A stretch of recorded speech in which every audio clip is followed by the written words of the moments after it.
ओमज्ञानतिमिरन्धस्य ज्ञानञ्जनशलाखया चक्षुरुन्मिलितं येन तस्मै श्रीगुरुवे नमः।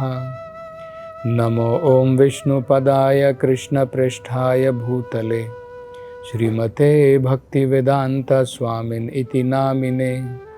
नमस्ते सरस्वती देवे गौरवाणी प्रचारिणे निर्विशेषशून्यवादी पाश्चात्यदेशतारिणे।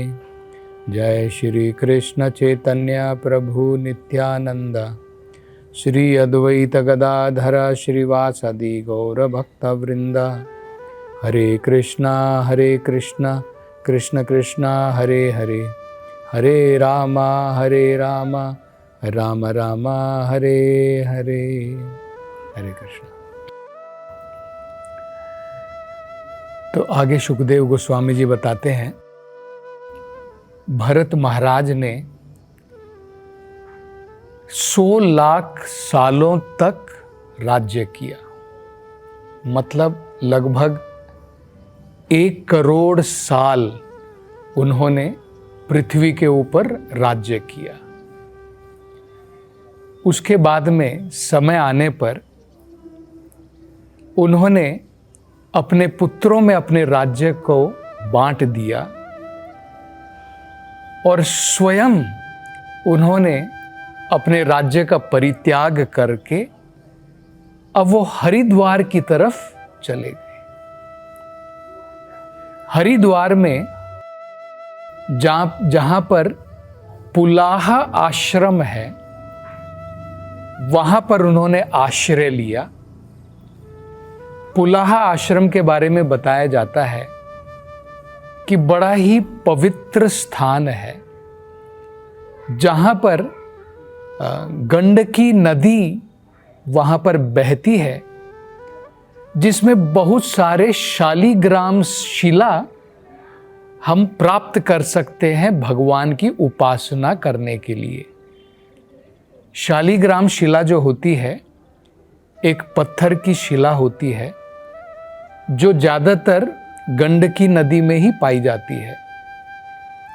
इसके ऊपर के भाग और नीचे के भाग में गोलाकार जो है इम्प्रेशन होता है, और बीच में जो है नाभि का इम्प्रेशन होता है, उसका निशान होता है। तो ये जो शिला होती है, ये भगवान का ही एक रूप मानी जाती है, और शालिग्राम शिला जो है इसकी उपासना हम कर सकते हैं।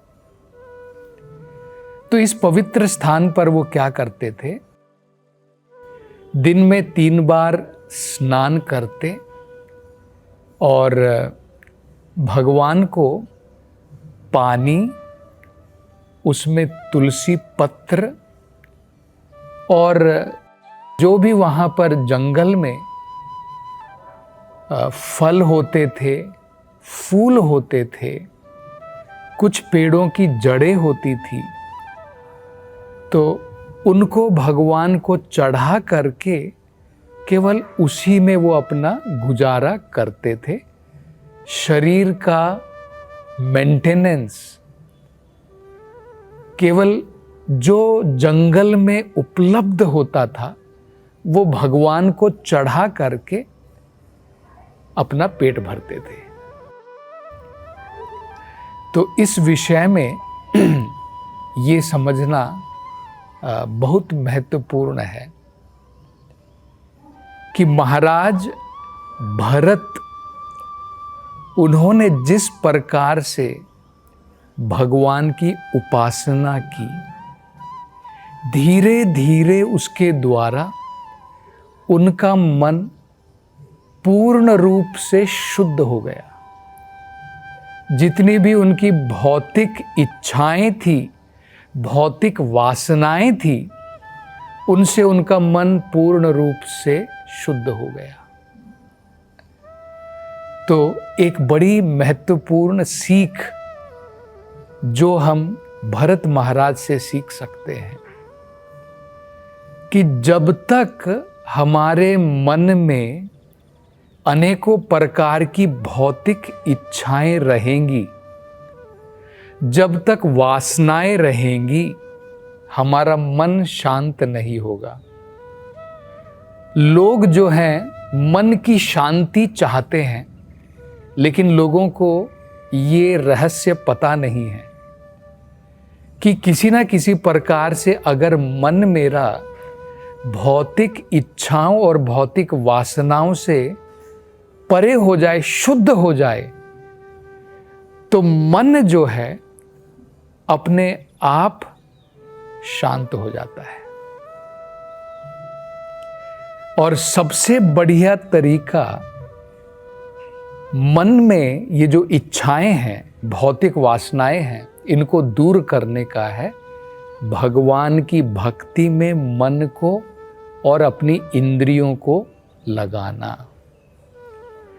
तो जब हम अपने हाथों को, अपने पाँव को, अपने कानों को, अपने नाक को, अपनी सारी इंद्रियों को जब भगवान की सेवा में लगाएंगे, जैसे महाराज भरत ने किया, तो मन जो है शुद्ध हो जाता है।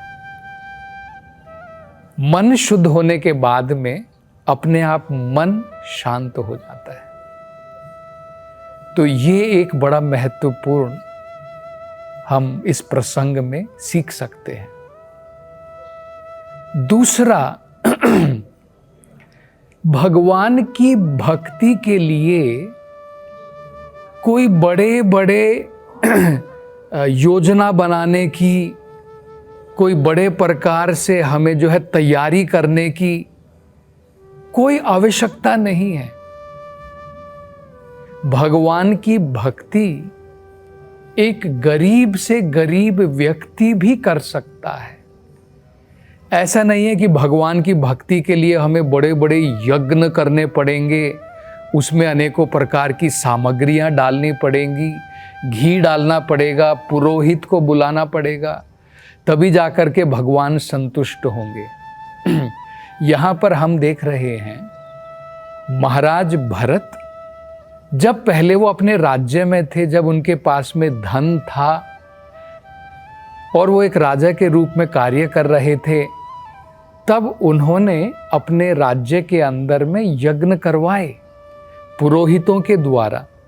और अब जो है ये जंगल में है, हरिद्वार पहुंच चुके हैं, वहां पर पुलाहा आश्रम में है, तो वहां पर तो इस प्रकार की सामग्रियां नहीं है उनके पास में, उस प्रकार के पुरोहित भी नहीं है यज्ञ करने के लिए। तो अब जो है बड़े ही सरल रूप से वो भगवान की भक्ति में लगे। तो जंगल में जो भी उनको मिला, जैसे कुछ फूल मिल गए, तुलसी के पत्ते मिल गए, इनके द्वारा पानी, गंडकी नदी का जो पानी है पवित्र है। गंगा जल की एक प्रकार की ये धारा है गंडकी नदी। तो गंगा जल की भांति उसका जल पवित्र है। तो जब उस पवित्र जल को तुलसी पत्र डाल करके हम भगवान को चढ़ाएंगे, और जो कुछ उनको फल मिल गए, कुछ कंद मूल मिल गए, वो जो है बड़े ही प्रेम के साथ उन्होंने भगवान को चढ़ाए। भगवान की उपासना फूलों के द्वारा, पानी के द्वारा बड़े ही सरल तरीके से उन्होंने की, और भगवान ने वो सब स्वीकार की। ये तो भगवत गीता में भी भगवान कहते हैं कि मेरी भक्ति करना अत्यंत सरल है। पत्रम पुष्पम फलम तोयम यो मद भक्त प्रयच्छति। भगवान कह रहे हैं कोई भी व्यक्ति मुझे अगर तुलसी का पत्ता, पत्रम, पुष्पम कुछ फूल, तोयम मतलब पानी, पत्रम पुष्पम फलम कुछ फल, ये तो कोई भी व्यक्ति भगवान को चढ़ा सकता है। मतलब भगवान की भक्ति बड़ी ही सरल है। इसके लिए कोई जरूरी नहीं है कि हमारे पास में कुछ बहुत बड़ी बड़ी सामग्री होनी चाहिए तभी मैं जाकर के भगवान की उपासना कर सकता हूं, ऐसा कोई जरूरी नहीं है। तीसरा, हम ये भी समझ सकते हैं कि जिस प्रकार से भरत महाराज ने भगवान की भक्ति की और उनका मन जो है पूर्ण रूप से भगवान में उन्होंने लगाया। धीरे धीरे क्या हुआ, उनके पूरे जीवन में बदलाव उनको अनुभव हुआ। क्या अनुभव हुआ उनको? उनको ये अनुभव हुआ कि भगवान के बारे में ज्ञान की उन्हें प्राप्ति होने लगी और उनका मन जो है सभी प्रकार की भौतिक इच्छाओं से दूर हो गया। ये बड़ा ही बदलाव उनके जीवन में उनको अनुभव हुआ। तीसरा बहुत महत्वपूर्ण जो उनके जीवन में बदलाव आया कि जब वो भगवान की उपासना में लगते थे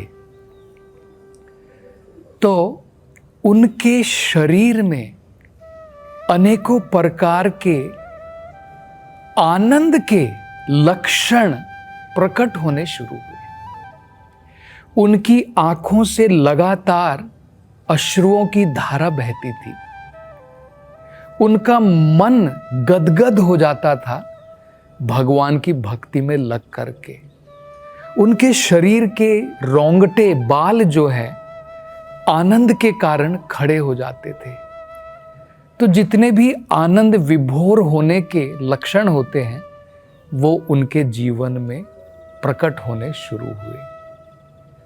तो महाराज भरत के जीवन से हम ये सीख सकते हैं कि हो सकता है कि हम हरिद्वार या पुलाहा आश्रम ना जा सकें, लेकिन कम से कम हम ये सीख सकते हैं कि जो भी महाराज भरत ने वहाँ पर किया, अगर हम भी अपने घरों में जिस भी स्थान पर हम हैं, अगर हम भी प्रेम के द्वारा भगवान की भक्ति में लग जाते हैं तो ये जो आनंद के जो लक्षण हैं हमारे जीवन में भी प्रकट होंगे।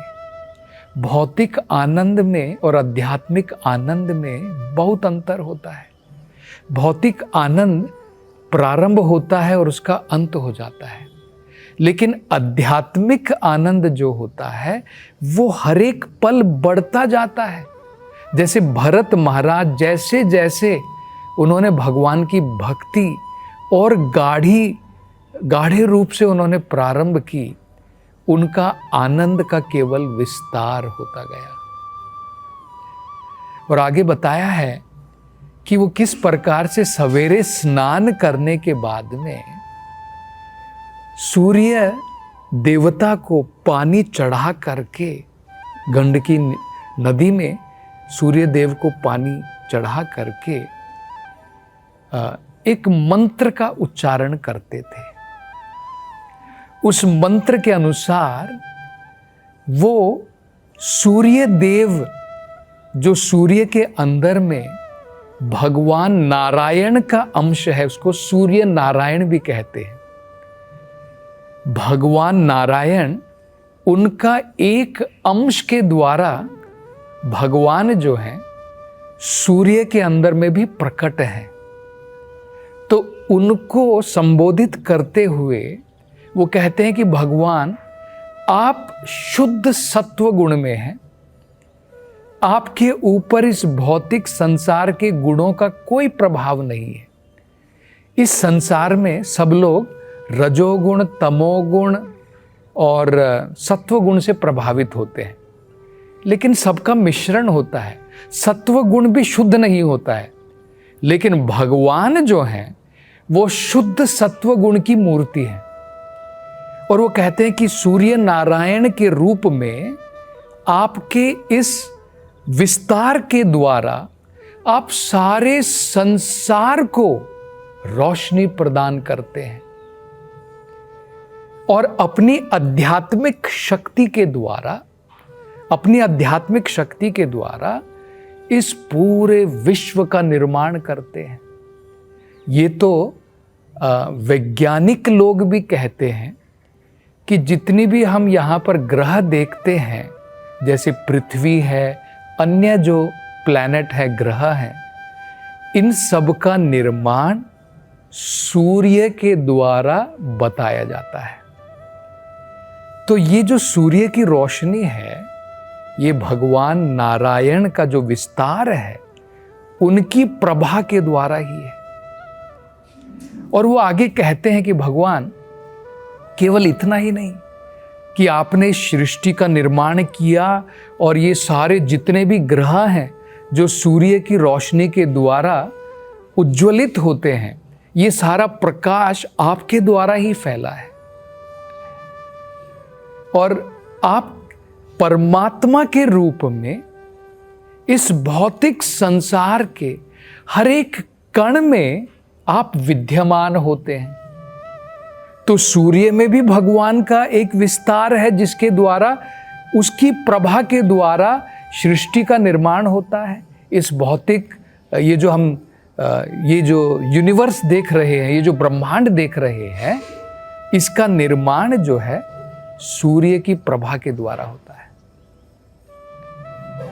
तो भगवान जो है उनकी एक शक्ति के द्वारा इसको उज्ज्वलित करते हैं, इस ब्रह्मांड का निर्माण होता है। और बाद में भगवान का ही एक अंश जो है, सभी जितने भी अणु हैं जिसके द्वारा ये पूरा भौतिक संसार बना हुआ है, भगवान परमात्मा के रूप में उसमें विद्यमान होते हैं। और हर एक शरीर में भी, हर एक जीव के हृदय में भी परमात्मा के रूप में भगवान विद्यमान होते हैं। उनकी भौतिक इच्छाओं को पूरा करने के लिए, तो इस प्रकार की प्रार्थनाओं के द्वारा भरत महाराज जो हैं, उन्होंने भगवान नारायण की इस प्रकार से उपासना की। और ये इनका दिन प्रतिदिन का उनका जो है कार्यक्रम रहता था। और इस प्रकार से भगवान की भक्ति में वो आगे आगे बढ़ते गए। तो अब आगे जो है सुखदेव गोस्वामी एक घटना बताते हैं जो महाराज भरत के जीवन में घटी। उसके बारे में चर्चा हम अगली कथा में करेंगे। हरे कृष्णा।